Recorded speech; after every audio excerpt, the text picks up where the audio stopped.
నమస్కారం అండి. భగవద్గీతలో నేడు 18వ అధ్యాయము మోక్ష సన్యాస యోగమునందు 58వ శ్లోకము తాత్పర్యం వినిపిస్తున్నది మీ విజయభాస్కర్. మచ్చిత్త సర్వదుర్గాణి మత్ప్రసాదాతరిషసి అత చేత్వమహంకారాన్న నశ్రోష్యసి వినంక్ష్యసి. తాత్పర్యము: ఓ అర్జున, నీవు నీ చిత్తమును నాయందు ఉంచితే నా అనుగ్రహము చేత సంసారంలో ఉన్న సమస్త దుఃఖములను దాటి నన్నే పొందగలవు. లేకపోతే నీవు నీ అహంకారం వదలకపోతే అనవసరంగా చెడిపోతావు. ఈ శ్లోకంలో 2 మార్గాలు సూచించాడు పరమాత్మ. ఒకటి ప్రవృత్తి మార్గము, రెండవది నివృత్తి మార్గము. నివృత్తి మార్గమును ముందు సూచించాడు. ప్రవృత్తి మార్గము దాటి నివృత్తి మార్గంలోని ప్రవేశించాలి. దానికి ఎన్నో అడ్డంకులున్నాయి. అందుకని ఇక్కడ సర్వదుర్గాని అనే పదం వాడారు. దుర్గములు అంటే దాటడానికి చాలా కష్టమైనవి, ఎన్నో అడ్డంకులు ఉంటాయి, కందకములు, వాటిలో మొసళ్ళు, దుర్గము పైన ఫిరంగులు, సైనికులు. అలాగే ఈ సంసారము, బంధనాలు, కోరికలు, అనుబంధాలు ఇవన్నీ దాటడానికి కష్టమైన దుర్గములని భావన.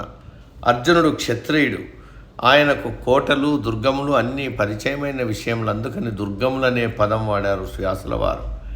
మరి ఈ సంసారం అనే దుర్గములను దాటాలంటే ఒకే ఒక మార్గము, మనస్సును అంటే చిత్తమును ఆత్మలో నిలపడం. అప్పుడు పరమాత్మ అనుగ్రహం మన మీద ప్రసరిస్తుంది. అప్పుడు ఈ సంసారం అనే దుర్గములను దాటడానికి వీలవుతుంది. అలా కాకుండా కేవలం ప్రవృత్తి మార్గంలోనే ఉంటే ఏమవుతుందో కూడా చెప్పాడు. మానవులకు అహంకారము సహజముగా ఉంటుంది. అది సాత్విక, రాజసిక, తామసిక అహంకారాల రూపంలో ఉంటుంది. ఆ అహంకారము కళ్ళను కప్పేస్తుంది, నిజము తెలుసుకోలేడు.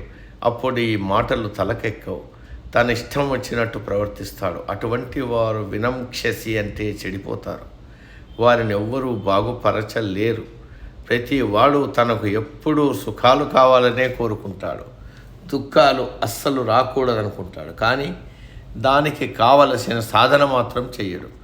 కష్టాలలో పడతాడు. ఎల్లప్పుడూ సుఖంగా ఉండాలంటే చేయాల్సింది ఒక్కటే, మన మనస్సును ఈ ప్రాపంచిక విషయాల నుండి మరల్చి పరమాత్మ వైపు మళ్లించడం, ఆత్మలో నిలపడం. అటువంటి వారి మీద భగవంతుని అనుగ్రహం దానంతట అదే కలుగుతుంది.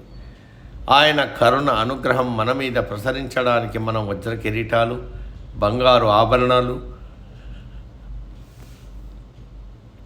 వగైరా ఏమీ ఆయనకు చేయించనవసరం లేదు. కేవలం భక్తి ఉంటే చాలు. భక్తితో అర్పించిన తులసీ దళం కానీ, మారేడు దళం కానీ, పారిజాత పుష్పం కానీ, మీకు అందుబాటులో ఉన్న ఫలము కానీ, ఇవేమీ దొరక్కపోతే చెంబు నీళ్లు కానీ అర్పిస్తే చాలు. పరమాత్మ పరమానంద భరితుడవుతాడు. అటువంటి వాడికి దుఃఖమే ఉండదు. అటువంటి వాడికి కష్టము కలిగినప్పుడు, ఆపద కలిగినప్పుడు పరమాత్మ ఏదో ఒక రూపంలో వచ్చి సహాయపడతాడు. అతడిని ఆ కష్టము నుండి బయటపడేస్తాడు. వాడు ఎవరో కూడా మీకు తెలిసి ఉండదు. అటువంటి వాడు వచ్చి మీకు సహాయం చేస్తాడు. ఇది ఎలా జరుగుతుందంటే, సంసారం అనే దుర్గమును దాటడం వలన మామూలు దుర్గాలైతే సైన్యాలతో జయించవచ్చు. సంసారం అనే దుర్గం మాత్రం పరమాత్మ అనుగ్రహం లేనిది, ఛేదించలేము. కురుక్షేత్ర యుద్ధంలో కూడా కృష్ణుని అనుగ్రహంతోనే అర్జునుడు అందరినీ జయించి విజయుడయ్యాడు. సుందరకాండలో కూడా ఆంజనేయ స్వామి ఎంత వెతికినా సీత కనపడక నిరాశ చెంది అశోకవనం ఎదురుగా కూర్చుని ఇంకా నా వల్ల కాదు, ఆత్మహత్యే శరణ్యమని తలుచుకుంటూ తన మనస్సు రాముని యందు నిలిపితే అప్పుడు ఎదురుగా ఉన్న అశోకవనం, అందులో ఉన్న సీత కనపడ్డారు. కాబట్టి ఎంతటి వారికైనా ఈ సంసారం అనే దుర్గము నుండి, అందులో అనుక్షణం ఎదురయ్యే ఎదురు దెబ్బల నుండి బయటపడాలంటే పరమాత్మ అనుగ్రహం కావాలి. ఈ విషయము చాలామందికి తెలియదు, తెలిసినా నమ్మరు, పట్టించుకోరు. దానికి కారణం వారిలో ఉన్న అహంకారం, ధనమదము, అధికార గర్వము. అటువంటి వారు తుదకు కష్టాల పాలు అవుతారు. ఎప్పుడూ ప్రవృత్తి మార్గంలోనే ఉంటూ నివృత్తి మార్గం మరచిపోతారు. నేటికి సమాప్తం. తదుపరి శ్లోకం రేపటి రోజు. సర్వే జన సుఖినో భవంతు. అందరూ బాగుండాలి. అందులో మనం ఉండాలి.